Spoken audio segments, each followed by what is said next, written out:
మన ఛానల్కి స్వాగతం. ఈరోజు కథ పేరు గాయపడిన గుర్రం. పల్లవ రాజ్యాన్ని జయసింహుడు పాలించేవాడు. ఆయన కుమారుడు విజయుడు.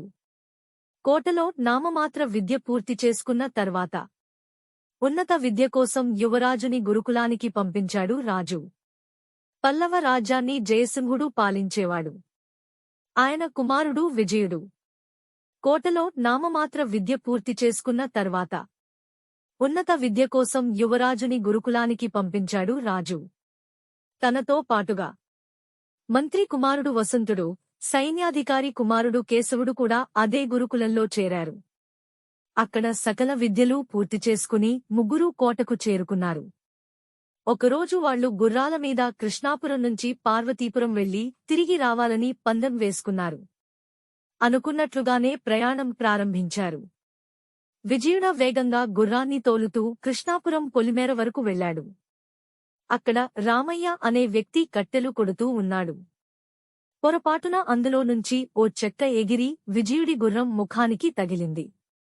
దాంతో అది గట్టిగా అరుస్తూ విజయుడిని కింద పడేసింది. అతను లేచే లోపే రామయ్య వచ్చి, "క్షమించండి యువరాజా, మీరు వస్తున్నది చూసుకోలేదు" అన్నాడు. ఇంతలోనే వెనకాల వచ్చిన వసంతుడు, కేశవుడు గుర్రాలు దిగి విజయుడి అశ్వాన్ని పరీక్షించారు. దాని కంటికింద కాస్త గాయమై రక్తం కారసాగింది.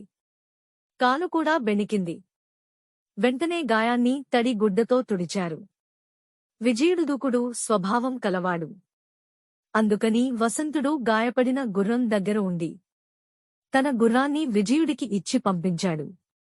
కోటకు చేరుకున్నాక విజయుడు మహారాజుకు విషయం చెప్పి రామయ్యను బంధించి కోటకు రప్పించాడు. విచారణ తర్వాత రామయ్యను చెరసాలలో వేయండి అన్నాడు రాజు. అప్పుడు విజయుడు, "మహారాజా, రామయ్యకు ఉరి శిక్ష వేయాల్సిందే. గుర్రపు స్వారీలో గెలిచే అశ్వాన్ని గాయపరిచి నా ఓటమికి కారకుడయ్యాడన్నాడు."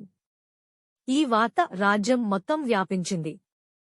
గుర్రానికి గాయమైతే ఒక మనిషిని ఉరి తీస్తారా అని ప్రజలు చెవులు కొరుక్కోసాగారు. మరుసటి రోజు సభ ఏర్పాటు చేశాడు మహారాజు. రాజ్య ప్రజలను కన్నబిడ్డల్లా చూసుకుంటున్నారు. గాయపడిన గుర్రం 1 మాసంలో పూర్తిగా కోలుకుంటుంది. కాని మా నాన్నను ఉరి తీస్తే పోయిన ప్రాణం తిరిగొస్తుందా? మీరే ఆలోచించండి అన్నాడు రామయ్య కుమారుడు.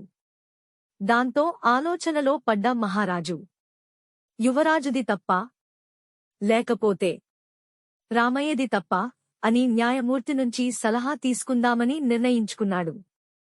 కాని ఆయనకు ఆరోగ్యం బాగోలేకపోయేసరికి రాలేకపోయారు.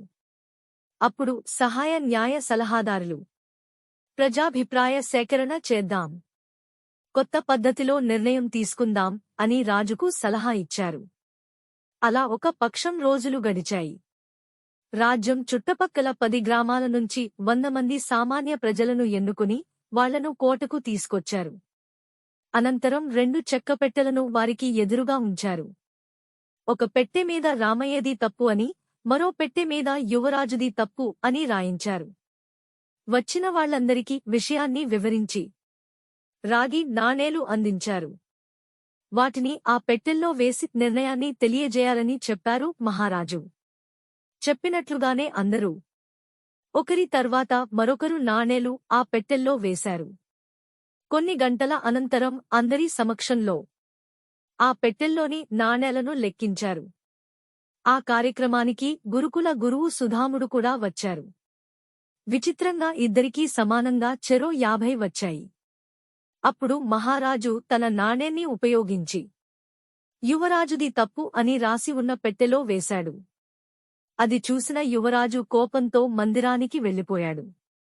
తన వెనకాలే సుధాముడు వెళ్లి, "యువరాజా, నువ్వు గురుకులంలో అన్ని విద్యలు ఎంతో క్రమశిక్షణతో నేర్చుకున్నావు. కాని రామయ్య విషయంలో తొందరపడ్డావు. త్వరలోనే నీకు పట్టాభిషేకం జరగబోతోంది. నువ్వు మీ నాన్న పేరు నిలబెట్టాలి. కాని ఈ దుడుకు స్వభావం మంచిది కాదు. ప్రజలపై నీకు సానుకూల భావం ఉండాలి. ఇలా చిన్న చిన్న విషయాలకు వారిని ఇబ్బంది పెట్టడం సరైంది కాదు. రామయ్య కావాలని చేసిన పని కాదు కాబట్టి ఇందులో అతని తప్పేమీ లేదు. అర్థమయ్యిందా అని సున్నితంగా మందలించాడు. ఆ మాటలు విన్న యువరాజు, నాది తప్పే గురువుగారు క్షమించండి అన్నాడు. కాసేపటికి సుధాముడు, యువరాజు ఇద్దరూ కలిసి సభలోకి వచ్చారు. రాజాజ్ఞ మేరకు భటులు చెరసాల నుంచి రామయ్యను విడిపించారు. ఆ తర్వాత యువరాజు సభాముఖంగా రామయ్యని క్షమాపణ కోరాడు. అతనిలో వచ్చిన మార్పునకు మహారాజుతో సహా అందరూ చప్పట్లతో అభినందించారు. ధన్యవాదాలు. మరికొన్ని కథలు కోసం మన ఛానల్ని లైక్ చేసి సబ్స్క్రైబ్ చేసుకోండి.